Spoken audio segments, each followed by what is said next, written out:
मुझे हथ में शहीद भगत कंवर राम सिंधी सभ्यता जो मुजस्सम रूप किताब है।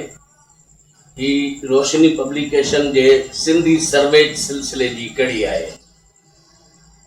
हिन किताब जी तरतीब में मुझो दिली चाह हो ऐं रोशनी पब्लिकेशन जी ख़्वाहिश भी इन में शामिल हुई।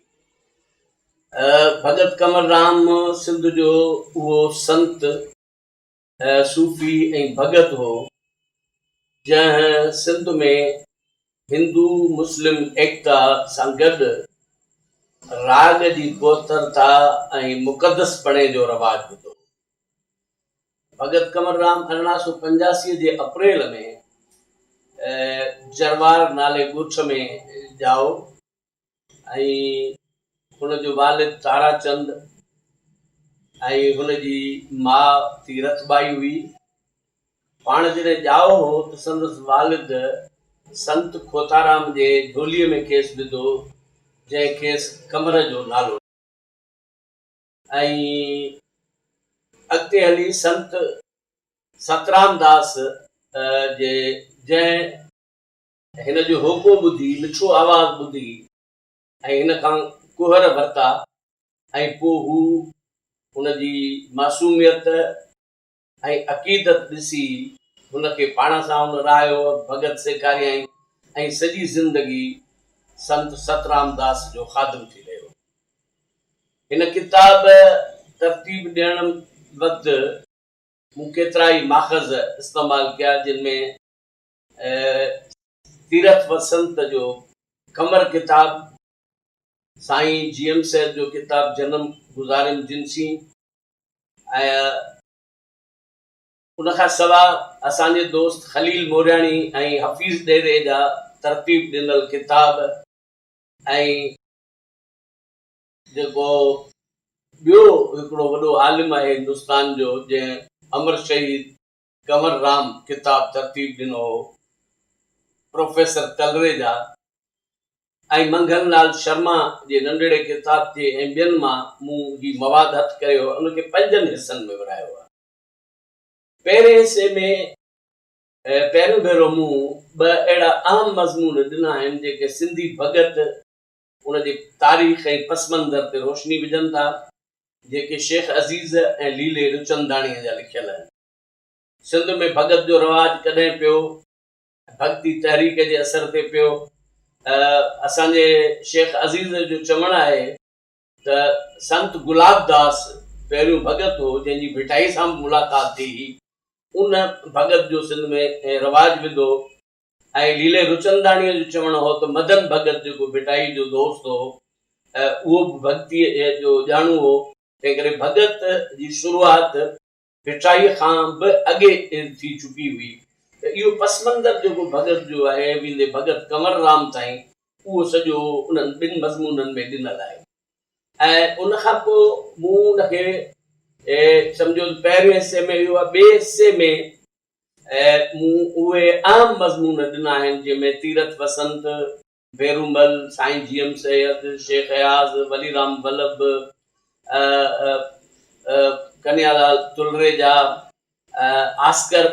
आस्करन शर्मा जेको क्लासिकी मौसीक़ीअ जो ॼाणू हो, जंहिं ॿुधायो आहे त कंवर राम जे आवाज़ में गायकीअ में क्लासिकल, लाइट मौसीक़ी ऐं फोक मौसीक़ी जो मेलाप हो, पर हुन जो आवाज़ जेको आहे हारमोनियम जूं जेके तारुनि खां टपी वियो थिए ऐं उनखे हू इल्हामी आवाज़ सॾे थो। अहिड़े नमूने सां अली अहमद बिरोही आहे, ताज सहराई आहे ऐं ॿिया केतिरा ई आलिम आहिनि। यानी पहिरें हिसे में भगत ते 2 मज़मून आहिनि, ॿिए हिसे में 22 मज़मून ॾिना आहिनि जेके तहक़ीक़ी आहिनि, जंहिंमें कमला गोकलाणीअ जो बि मज़मून आहे। ऐं ॿिए 3 हिसे में मूं उहे मज़मून शामिल कया आहिनि जेके घणे भाङे तासुराती आहिनि, जंहिंमें रसूल बख्श फलीजे जो आहे, हफ़ीज़ कुरैशीअ जो आहे, काज़ी फैज़ मोहम्मद जो आहे, अनवर पीरज़ादो, नसीर मिर्ज़ा, काज़ी मंज़र हयात, अमान अल्लाह शेख, हफ़ीज़ डेरो, मुमताज़ बुखारी ऐं ॿिया केतिरा अरिड़हं खनि मज़मून उन 3 हिसे में आहिनि। ऐं चौथों हिसो मूं जेको हिन जो ॾिनो आहे मतिलबु आहे उन में कमर भगत जा ॻायल कलाम मिट्टी हुकुम करेंदी यार बुल्ला शाह जे कलाम जी हेडिंग सां मूं हुन में शुरू कयो आहे ऐं उन खां पोइ पंजे हिसे में हंसा जो अवतार कमर भगत जेके कलाम ॻाया आहिनि उहे मूं हिन में शामिल कया आहिनि। उन में कमर भगत ते जेके कलाम लिखिया विया आहिनि जंहिंमें किशनचंद बेवस आहे, राम पंजवाणी आहे, बैलराज आहे, मोहन आहे, दास मोहन आहे, उन्हनि जा कलाम जेके हथ अची सघिया आहिनि से मूं हुन में ॾियण जी कोशिशि कई आहे। ऐं सम्झां थो त हिन किताब जे मुताले सां कमर भगत जी सॼी ज़िंदगी जो अहातो उन जी शाइरीअ जो अहातो कमर भगत खे कंहिं शहीद कयो ऐं कंहिं शहीद करायो उन जो हिकिड़ो पस मंज़र आहे। हिन बरे सग़ीर में अंग्रेज़नि जे ख़िलाफ़ जेका तहरीक हलंदड़ हुई उन में अंग्रेज़ कोशिशि कई त डिवाइड ऐं रूल कजे त हुकूमत हलाइजे त साम्राजी दलालनि ऐं मज़हबी इंतिहा पसंदनि जो संदसि शहादत में हथ आहे। भरचूंडी जेका कंहिं वक़्तु इल्म अदब ऐं तइलीम जो मर्कज़ हुई, मोहम्मद सिद्दीक़ भरचूंडी जंहिं वटि मौलाना उबैदुल्ला सिंधी मुस्लमान थियो उहो हिकिड़ो वॾो आलिम हो। उन खां पोइ अॻिते हली अंग्रेज़नि जे दौर में भरचूंडी शरीफ़ जो पीर अब्दुर्रहमान जेको भरचूंडीअ वारो हो उहो मज़हबी इंतिहा पसंदि हो। चवनि था त उहो ॾाढो मग़रूर क़िस्म जो माण्हू हो ऐं उनजो फर्ज़ंद हिकिड़े भेरे सखर में आयो ऐं वरी आकड़ सां पे घुमियो त उन वक़्तु कुझु हिंदू जेके ख़ुदि बि जेके माना सम्झो त जहिड़ी नेचर जो हू पीर हो अहिड़ी नेचर जा हुआ उन्हनि हिनखे का मारकुट कई सखर में। हाणे उनखे हिकिड़े नंढड़े वाक़े खे बहानो बनाए पीर अब्दुर्रहमान भरचूंडीअ वारे हिकिड़ो वॾो कठ कोठायो जंहिंमें चई त हाणे कोशिशि कई वञे त हिंदुनि जो को वॾो अॻुवान मारियो।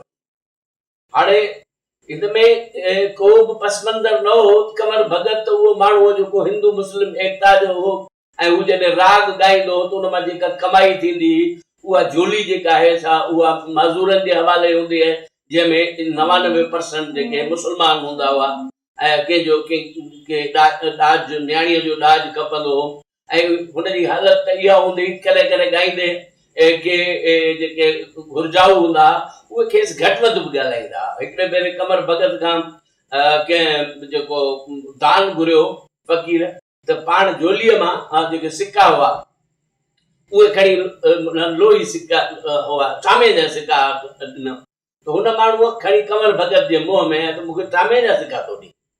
कमर भगत जो बाबा जेके मूंखे मिलिया आहिनि उहे ई तोखे मोटाईंदो वरी ॿी मुठ भरे हुनखे ॾिनई।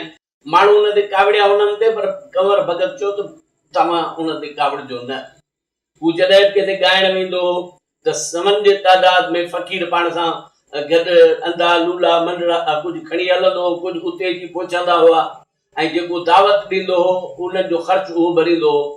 भगत कंवर राम 1 नवंबर 1939 ते भगत कंवर राम खे रूप स्टेशन ते शहीद कयो वियो। उन खां 7 ॾींहं अॻे मांझंदनि में हिकिड़ो कंहिं शख़्स बुज़ुर्ग जी दावत ते हुयो जेको गुज़ारे चुको हो त कंहिं माण्हू हिनखे चयो साईं हींअर मुल्क में अफ़रा तफ़री लॻी पई आहे, मस्जिद मंज़िलगाह वारे वाक़े जी तहरीक शुरू थी चुकी आहे महीनो ॾेढ अॻे ऐं तंहिं करे हींअर तव्हां घरऊं न निकिरो। हिकिड़े ज्योतिषीअ बि खेसि चयो चई बाबा मुंहिंजो वचन कहिड़ो। उहो शख़्स गुज़ारे वियो आहे ऐं आऊं लफ़्ज़ ते साह ॾियण वारो आहियां ऐं वचन पूरो कंदुसि भले मुंहिंजी जान वञे। ऐं पोइ हू उते आयो तां ॻाए वरी दादूअ में आयो।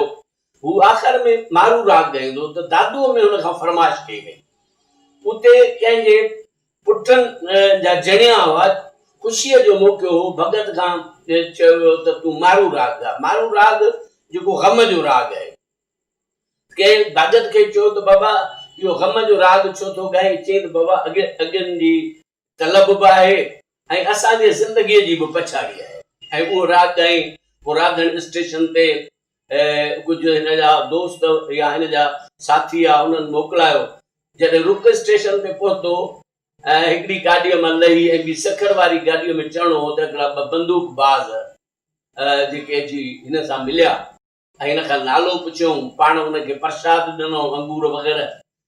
उहे ई माण्हू जीअं ई गाॾीअ में चढ़ी दरीअ जे साम्हूं थी वेठो झंग मां, जॾहिं गाॾी सखर ॾे हली त हिन ते गोली हलाई वई, जंहिंमें हू हुनखे मथे में गोली लॻी।